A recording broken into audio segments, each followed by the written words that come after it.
अस्सलाम वालेकुम। मेरा नाम है एहसन और आप देख रहे हैं मेरा YouTube channel horror stories by Ehsan. जैसा कि आप लोग जानते हैं, मैं आप लोगों की भेजी हुई स्टोरीज़ को नरेट करता हूँ। आप लोगों ने अगर अपनी स्टोरीज़ भेजनी है तो मैंने स्क्रीन पे एक नंबर दिया हुआ है, इस पे आप अपनी स्टोरी वॉइस मैसेज में भेज सकते हैं या डिस्क्रिप्शन में दिए गए ईमेल नंबर पे आप अपनी स्टोरी शेयर कर सकते हैं। और जिन्होंने मेरे चैनल को अभी तक सब्सक्राइब नहीं किया वो सब सब्सक्राइब कर लें, क्योंकि ये वीडियोज़ मैं आपके लिए बहुत मेहनत से बनाता हूँ, तो आप लोगों का कोई टाइम नहीं लगेगा। वीडियो सुनने से पहले लाइक और सब्सक्राइब कर दें। आज हमारे पास दो स्टोरीज़ हैं। पहली स्टोरी जो हमें काशान ने कराची से भेजी है और दूसरी स्टोरी जो कि हमें मुजम्मिल ने मुल्तान से भेजी है। दोनों स्टोरीज़ बहुत इंटरेस्टिंग हैं। बढ़ते हैं अपनी आज की दोनों स्टोरीज़ की तरफ। अस्सलाम वालेकुम, मेरा नाम मुजम्मिल है और मैं मुल्तान से ताल्लुक़ रखता हूँ। आज मैं आपके साथ अपनी ज़िंदगी का एक बहुत ख़तरनाक वाक़या शेयर करने जा रहा हूँ। ये बात आज से 5 साल पहले की है। हमारे घर में एक शादी थी। मैं नाम तो नहीं लेना चाहूँगा कि शादी किसकी थी, क्योंकि कुछ वजूहात की वजह से मैं स्टोरी में कुछ चीज़ें ज़ाहिर नहीं करना चाहता, लेकिन ये हमारे घर की ही एक शादी थी। काफ़ी लोग हमारे घर में आ रहे थे, मेहमान आ रहे थे दूर दराज इलाकों से, कुछ अपने, कुछ करीबी, कुछ दूर के। शादी शुरू होने में अभी कोई 10 से 12 दिन थे कि हमारे घर में रौनकें पहले से लग चुकी थी। एक रात मेरे कज़न डिसाइड करते हैं कि आज कुछ हल्ला गुल्ला करते हैं ऊपर वाले पोर्शन में जाके, जो कि खाली रहता था और वो घर हमने रेंट पे लिया था कुछ टाइम पहले। तो सब ने कहा कि ठीक है, तुम जो लड़के हो अपना जो भी करना ऊपर चले जाओ, ऊपर जो करना है करो। तो मेरे 3 कज़न्स आए हुए थे और हम चारों ऊपर चले गए। हमने वहाँ देखा लाइट वाइट का कोई ख़ास निज़ाम नहीं था, क्योंकि इलेक्ट्रिसिटी का काम मुकम्मल नहीं था ऊपर वाले पोर्शन में। हम लोग एक इमरजेंसी लाइट ले आते हैं, क्योंकि सर्दियाँ थी, पंखे वगैरह की तो ज़रूरत नहीं थी, सिर्फ रोशनी चाहिए थी। मेरे 3 कज़न्स ऊपर ही थे। अभी मैं नीचे आता हूँ लाइट लेने कि मेरे कज़न की चीख की आवाज़ आती है ऊपर से। जो दूसरे 2 कज़न्स थे वो भी उसके साथ थे। मैं लाइट लेकर ऊपर जब जाता हूँ तो मैं देखता हूँ कि मेरा एक कज़न जो है वो बेहोश पड़ा हुआ है और जो दूसरे 2 कज़न्स हैं वो सहमे हुए एक कोने में खड़े हुए हैं। कुछ पता नहीं है उनकी क्या हालत है, बस वो गुमसुम से एक फटी हुई आंखों से ना मेरी तरफ देख रहे हैं, जैसे उनको पता ही ना हो कि वो अपने सेंसेस में ही नहीं है। और ज़मीन पे मेरा एक और कज़न बेहोश पड़ा हुआ। मैं लाइट लेके पास जाता हूँ तो मैं उनको पूछता हूँ झंझोड़ के हिला के कि क्या हुआ है। तो एकदम से वो झटके से हिल के कहते हैं कि तुम्हारे इस घर में कोई चीज़ है। मैं पूछता हूँ क्या क्या चीज़ है। वो कहते हैं कि अभी जो बेहोश हुआ होता है उसके बारे में कहते हैं कि ये उधर खड़ा था और इसने कोई चीज़ वहाँ देखी और हमें कहा कि वो देखो। जैसे ही हम मुड़े तो वो चीज़ इतने ज़ोर से हमारे सामने ज़ाहिर हुई कि इसने चीख मार के ये बेहोश हो गया और हमें नहीं पता कि हम किधर, कि हमारा ध्यान कहाँ चला गया। फिर उसके बाद तो मैं पूछता हूँ कि आखिर तुम लोगों ने क्या देखा।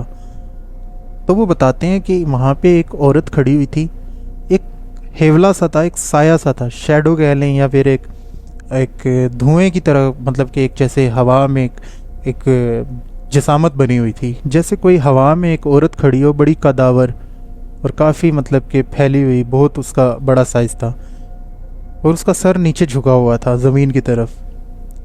तो ये जब हमने देखा तो ये तो बेहोश हो गया चीख मार के, और हम लोग बस उसको देखते ही रह गए कि वो हमारी नज़रों के सामने से गायब हो गया। तो मैं उनको नीचे ले आता हूँ और घर में ये सारा वाक़या बताता हूँ तो कोई यकीन नहीं करता, क्योंकि हमें हार्डली 1 मंथ ही हुआ था यहाँ आए, क्योंकि अभी तक हमारे साथ ऐसा कोई वाक़या नहीं हुआ था और हम लोग इस चीज़ को यकीन नहीं कर पा रहे थे कि कैसे हो सकता है ऊपर कुछ। तो वो तीनों कज़न्स कहते हैं कि हम तीनों ने जब देखा, हम झूठ तो नहीं बोल रहे। तो उसके बाद घर के सारे बड़े ऊपर जाते हैं, मुआयना करते हैं, तो किसी को कुछ महसूस नहीं होता। खैर, उस दिन इस बात को दरगुजर कर दिया। अगले दिन हमारे घर की कुछ लड़कियां जो शादी पे इकट्ठी हुई थी, वो मगरिब के आसपास छत पे जाती हैं फ़ोटोज़ वगैरह बनाने के लिए।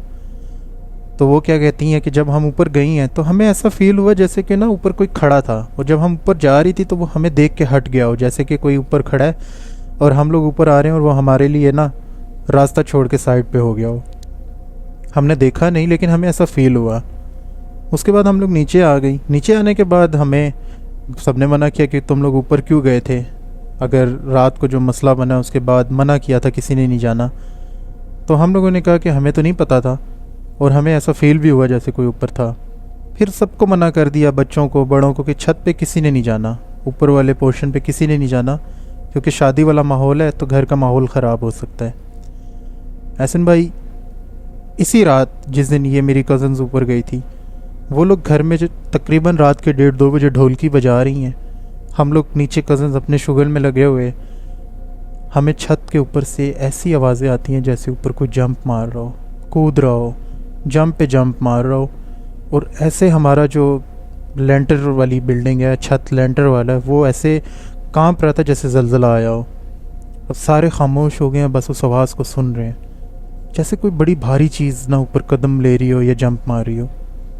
घर के बड़े डिसाइड करते हैं कि 3-4 बंदे इकट्ठे होकर ज़रा ऊपर देख के आते हैं कि ये क्या मामला है। एहसन भाई वो सब ऊपर जाने की जैसी कोशिश करते हैं कि हमारा जो ऊपर सेकंड पोर्शन का दरवाज़ा था ना सीढ़ियों में, वो अंदर से लॉक हो जाता है खुद ही। कोई हमारे घर का बंदा उस साइड पे नहीं होता, ऊपर वाली साइड जिसने अंदर से कुंडी लगाई हो। मुकम्मल दरवाज़ा बंद है, जैम हुआ है, जैसे अंदर से किसी ने बहुत मतलब कि लॉक लगाया हुआ हो। बड़ी कोशिश करते हैं उस दरवाज़े को खोलने की, लेकिन वो नहीं खुलता। तो मेरे वालिद साहब पूछते हैं, कौन है अंदर, ये दरवाज़ा किसने बंद किया है? तो आप यकीन करें, अंदर से हंसने की आवाज़ें आती हैं। और वो ऐसे हंसने की आवाज़ें थी कि रात के 3 बजे के करीब टाइम हो रहा था। सब इकट्ठे हुए सीढ़ियों के पास, कुछ सीढ़ियों में खड़े हैं, लेडीज़ वगैरह नीचे से जो गैरेज है वहाँ से ऊपर देख रही हैं कि हो क्या रहा है। और उस हंसी की वजह से ऐसा मतलब मैं बताऊं कि एक डर फैल गया था सबके अंदर कि मैं वो लफ्ज़ों में बयान नहीं कर सकता। तो मेरे वालिद साहब कहते हैं कि कौन हो, दरवाज़ा खोलो, सामने आके ज़रा बात करो ना, बुज़दिल की तरह यहाँ से छुप के क्यों हंस रहे हो? एहसन भाई, मेरे वालिद साहब का इतना ही कहना था कि वो अंदर से चीखों की आवाज़ें आने लग गईं, जैसे कोई दर्द में कोई औरत या कोई लड़की चीख रही हो। मैं आपको बता नहीं सकता कि हमारे घर में सबकी क्या हालत थी। मेरी कज़न्स, मेरी सिस्टर, बाकी लोग रोने लग गए, और जो पढ़ने आ रहा था उनको वो पढ़ते रहे। काफ़ी देर ये सिलसिला चलता रहा। उसके बाद सब लोग नीचे आ गए और सब ने ये फ़ैसला किया कि शादी के बाद ये घर खाली कर देना है, ये घर ठीक नहीं है रहने के लिए। एहसन भाई 5 दिन रहते थे अभी शादी को, 5 दिन 5 रातों तक उस चीज़ ने हमें बड़ा डिस्टर्ब किया।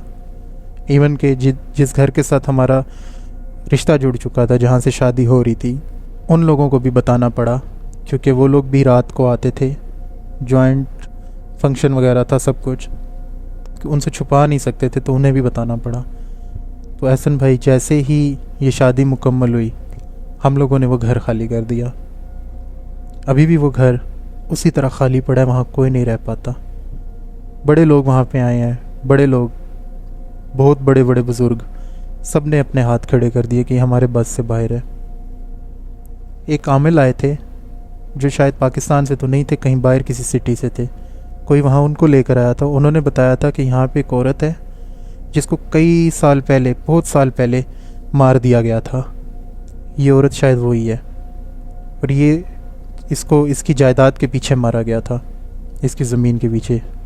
तो शायद इसकी ज़मीन के ऊपर ही ये घर बना हुआ है, और इसको ये मंजूर नहीं है कि यहाँ पे कोई रहता हो। तो हो सकता है कि ये वही है, और ये किसी के काबू में नहीं आ सकती। तो ये एक मेरी कहानी थी, मैंने सोचा आपसे शेयर कर दूं। तो बहुत शुक्रिया यार, आपने अपनी स्टोरी शेयर की। उम्मीद करता हूँ हमारे लिसनर्स को पसंद आई होगी। बढ़ते हैं अपनी आज की दूसरी स्टोरी की तरफ। अस्सलाम वालेकुम, मेरा नाम काशान है और मैं कराची से ताल्लुक़ रखता हूँ। कुछ साल पहले मैं एक कंपनी में काम करता था। मेरी शिफ्ट दोपहर 3 बजे से रात 3 बजे तक की होती थी। ऑफिस का बाकी स्टाफ तो 1 से 2 बजे तक फ्री हो जाता था, लेकिन मैं कुछ इजाफी काम करता था और मुझे वाइंड अप करते करते रात के 3 बज जाते थे। एक रात ऐसा होता है कि मैं अकेला बैठा था और सिक्योरिटी गार्ड नीचे था। हमारा ऑफिस 3rd फ्लोर पे था। मैं काम कर रहा हूँ कि अचानक मुझे ना ऊपर वाले फ्लोर से किसी के लड़ने की आवाज़ें आए, जैसे कोई लड़ रहा हो, बातें कर रहा हो, चीख रहा हो। मैं बड़ा हैरान होकर अपने ऑफिस के दरवाजे से बाहर देखता हूँ और 7 सीढ़ियाँ चढ़ के थोड़ा सा ऊपर जाता हूँ, 4थे फ्लोर की तरफ देखता हूँ तो वहाँ कोई भी नहीं होता। बहुत अंधेरा होता है और बिल्कुल सन्नाटा होता है। मैं वापस नीचे आता हूँ और अपना काम करने लगता हूँ। ये एक वहम समझ के मैं भूल जाता हूँ कि थोड़ी देर पहले जो आवाज़ आई थी वो हो सकता है मेरा वहम हो। मैं दोबारा अपने काम में मसरूफ़ हो जाता हूँ कि मुझे अचानक फिर एक आवाज़ आती है, जैसे अब कोई आपस में तकरार कर रहा हो, जैसे कोई बहस कर रहा हो एक दूसरे के साथ। लेकिन वो आवाज़ समझ नहीं आ रही थी कि किस ज़ुबान में बात हो रही है। मैं बड़ा घबरा जाता हूँ। अब मैं नीचे जाता हूँ, सिक्योरिटी गार्ड से बात करता हूँ। मैं कहता हूँ कि मैं अभी काम कर रहा था, मुझे पहले ऊपर से आवाज़ आई। फिर मैं उसके बाद कमरे में आया अपना वहम समझ के, मुझे फिर ऊपर से आवाज़ आई। तो ये क्या चक्कर है, क्या माजरा है, ऊपर क्या कोई आया हुआ है? सिक्योरिटी गार्ड कहता है नहीं सर, ऊपर तो सब बंद है, वहाँ पे तो कोई भी नहीं होता, और वो तो रेंट पे भी नहीं दिया हुआ, खाली है। तो ये कैसे मुमकिन है कि आपको आवाज़ें आई हैं? मैं कहता हूँ एक दफ़ा नहीं, दूसरी दफ़ा मेरे साथ ये हुआ है। वहम तो तब था ना कि मेरे साथ अगर एक ही बार ये कुछ हुआ होता। तो सिक्योरिटी गार्ड मुझसे कहता है चलें आए, मैं आपके साथ जाके देखता हूँ। सिक्योरिटी गार्ड मेरे साथ ऊपर आता है। हम लोग ऊपर आकर देखते हैं तो सब दरवाज़ों को लॉक लगा होता है, वहाँ कोई भी नहीं होता। और फिर मुझे सिक्योरिटी गार्ड कहता है ये देखें सब कुछ खाली है, तो आपको कहाँ से आवाज़ आई?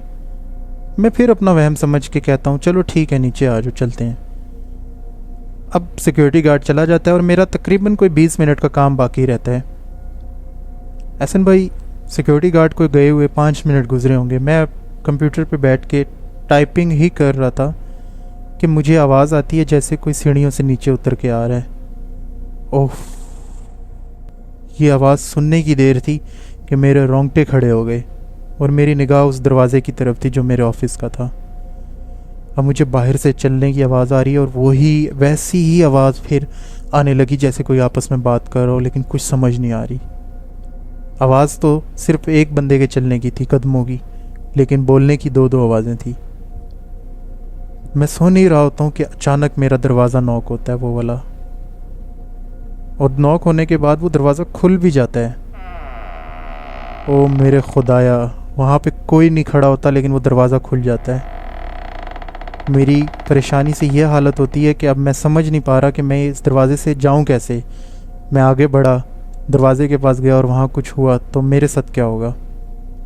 और मैं तीसरे फ्लोर की बिल्डिंग पर हूँ, मैं यहाँ से जंप भी नहीं कर सकता। इसी सोच में मैं खड़ा ही था कि मैं क्या देखता हूँ कि अचानक वो जो दरवाज़ा खुला था उसके नीचे से मुझे एक हल्की सी रोशनी नज़र आती है, जैसे कोई आग जल रही हो। वो आग का एक हल्का सा ऐसे एक झोंका सा नज़र आया और उसके बाद बुझ गया। और वो जो आवाज़ें आ रही थी पहले, अब वो ज़्यादा आने लगी। एहसन भाई, मैं कुछ ना देखा, ना कुछ सोचा, ना समझा, बस मुझे जो पढ़ना आता था मैं पढ़ाई करते करते वहाँ से मैंने दौड़ लगा दी उस दरवाज़े को क्रॉस करके। मैंने ये नहीं देखा कि पीछे क्या है और आगे क्या है। सीढ़ियों से मैं भागता गया नीचे, भागता गया। अब की बार मैंने सिक्योरिटी गार्ड से कहा कि नहीं, मेरा वहम नहीं था। अब की बार काम करते करते कोई नीचे आया और उसने बाकायदा मेरा दरवाज़ा नॉक भी किया और उसके बाद खुद ही खोल दिया। इधर कुछ मसला है। सिक्योरिटी गार्ड कहता है कि ना करें, मैंने यहाँ पे पूरी रात ड्यूटी करनी है, आप तो चले जाएंगे। तो वो कहता है कि आप भी यहाँ ना रुको, आप भी मेरे साथ निकलो यहाँ से, कल आते हैं स्टाफ सारा ना, सबके साथ बात करते हैं मिल के, तो बताते हैं। अगले दिन मैं ऑफिस आता हूँ तो मैं अपने बॉस को ये सारा माजरा बताता हूँ। वो मेरे से पूरी डिटेल में बात करते हैं, समझते हैं, लेकिन कोई सीरियस नहीं लेता, यकीन नहीं करता। उसके बाद एक लड़की आती है जो हमारे ही ऑफिस की थी काफ़ी पहले से। वो बताती है सर, जब इनसे पहले मैं यहाँ पे नाइट शिफ्ट पे काम करती थी तो यहाँ पे मेरे साथ भी बहुत मसले मसाइल होते थे। फिर उसके बाद मेरी नाइट शिफ्ट ख़त्म हो गई, लेकिन मैंने कभी किसी से जिक्र नहीं किया। तो ये बात सच है कि यहाँ पे बड़ी दफ़ा मैंने भी कुछ सुना है, कुछ अजीबोगरीब आवाज़ें। तो उसके बाद जो हमारा बॉस था उसने फिर नाइट शिफ्ट हमारी ख़त्म करवा दी और फिर हमें सबको कहा गया कि जब सबकी छुट्टी होती है तो सब ने एक साथ जाना है, कोई ओवर टाइम किसी ने काम नहीं करना, बेशक आप घर जाके कर लें, ना तो यहाँ किसी ने रुकना है और ना ही अकेले जाना है, सब साथ जाएंगे एक दूसरे की सेफ्टी का ख्याल रखते हुए। तो उस दौरान फिर हम ऐसा ही करने लगे। और बाज़ औक़ात ऐसा होता था कि मैं और मेरे दोस्त कुछ थोड़ा सा एक्स्ट्रा रुक जाते थे 10-15 मिनट ऊपर, कि हम इकट्ठे निकलेंगे, बाकी स्टाफ जा चुका होता था। तो हसन भाई, हम चारों के होते भी हमें अक्सर आवाज़ें आती थी। फिर उसके बाद मैंने वो कंपनी छोड़ दी थी और मैं यहाँ दुबई आ गया। एहसन भाई, मेरे साथ यहाँ दुबई में बहुत से वाक़यात हुए हैं जहाँ पे मैं रहता हूँ। जिस क्वार्टर में मैं रह रहा हूँ यहाँ पे भी बहुत कुछ हुआ है। ये सब स्टोरीज़ मैं आपको फिर कभी सुनाऊँगा, क्योंकि ये मेरी ज़िंदगी का एक पहला वाक़या था, तो मैंने सोचा आपसे पहले एक यही वाक़या शेयर कर लूँ। बाकी स्टोरीज़ लंबी हैं, वक्त ना होने की वजह से मैं वो अभी तो शेयर नहीं कर सकता, लेकिन फिर कभी करूँगा। तो ये मेरी एक स्टोरी थी, अगर आपको पसंद आई हो तो आप शेयर कीजिएगा। तो बहुत शुक्रिया, आपने अपनी स्टोरी शेयर की। उम्मीद करता हूँ हमारे लिसनर्स को भी अच्छी लगेगी। आप लोग मेरे चैनल को सब्सक्राइब करना ना भूलिएगा। आप लोगों के लिए मैं बहुत मेहनत से ये वीडियोस बनाता हूँ। आप लोगों से मिलूँगा फिर किसी वीडियो में, तब तक अपना ख्याल रखिएगा। अल्लाह हाफिज़।